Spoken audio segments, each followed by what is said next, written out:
The train always sounds lonelier at night.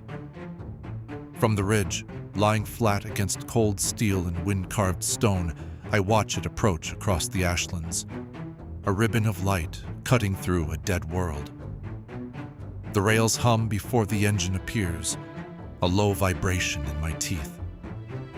Far to the east, the dome of Aurora City glows faint blue against the horizon. Perfect, untouched, safe. They say its gardens are real, trees with leaves that haven't tasted radiation, water that falls from the sky on purpose. West lies Helios Gate, smaller and dimmer, where power cuts are common and rations are tighter. The train connects them.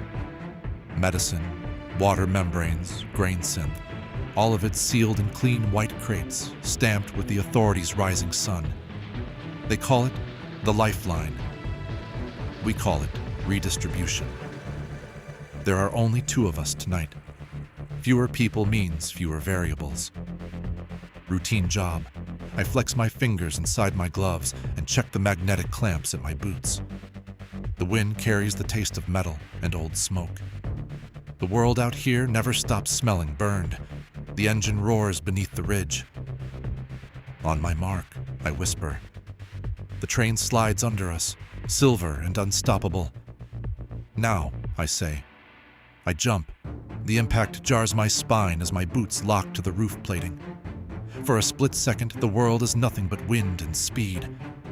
Then I flatten myself against the metal and crawl.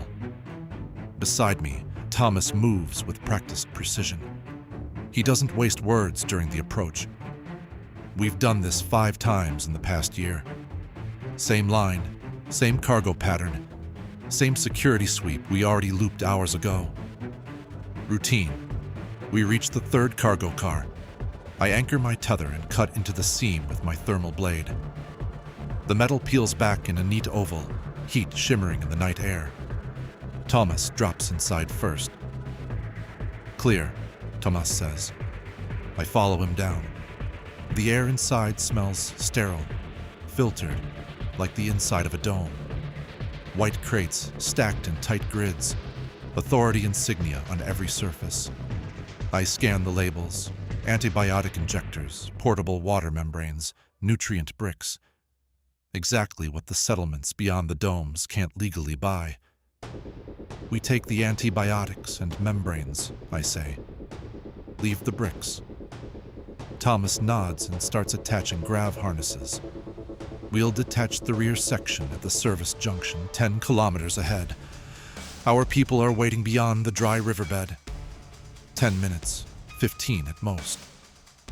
Routine. That's when the lights shift. From bright white to dim amber, I freeze. Did you do that? I ask. No, Thomas says. The hum of the train changes pitch. Not braking. Something else, like a secondary system coming online. I check my wrist reader. The manifest we intercepted is still cached in memory. But a new entry flickers across the internal feed. Additional cargo. Transit unit. I feel my stomach tighten. That wasn't on the list, I say. Thomas frowns at his own reader. It is now, Thomas says. A heavy metallic thud echoes from the next car. Not cargo shifting. A step. Another thud. The door at the end of the car shudders, metal bowing inward as if something massive has leaned against it. That's not security, Thomas says. The lights shift from amber to red. A calm, synthetic voice fills the car. Breach detected. Reclamation protocol engaged. The door tears open. The thing that steps through is taller than either of us, armored in matte black plating etched with the authority's sun and dome insignia. Its movements are smooth, almost elegant. A narrow visor glows white where a face should be. I've heard rumors of autonomous enforcement units, machines meant to patrol the wastelands so the domes don't have to waste human lives. I didn't think they were real. Unauthorized diversion of authority resources confirmed, the machine says. Lethal force authorized.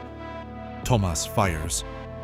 The pulse round strikes the machine's chest and bursts in blue light. The machine doesn't even flinch. It moves faster than something that size should move. 1 second, it stands by the ruined doorway. The next, it's in front of Thomas, slamming him against a crate hard enough to crack composite. Air leaves his lungs in a sharp, helpless sound. I draw my shock blade and lunge. The machine catches my wrist mid-strike. Its grip is iron, not crushing, measured. Its visor flickers, white light dims, shifts, blue. The machine freezes. The red emergency lights pulse overhead. I can hear Thomas coughing behind me.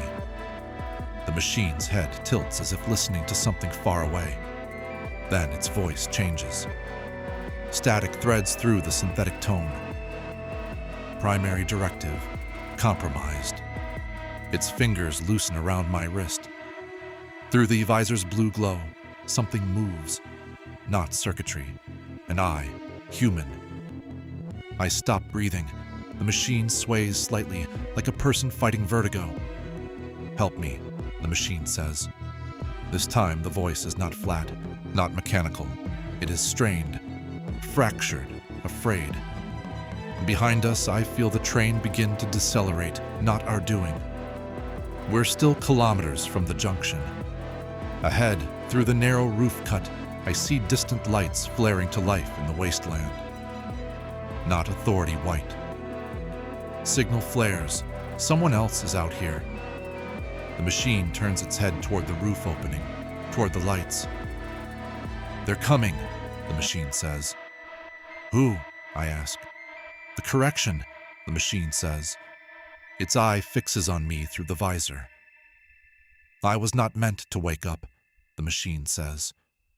Routine robbery, I'd told myself. Steal what was hoarded, vanish into the ash. Feed the settlements.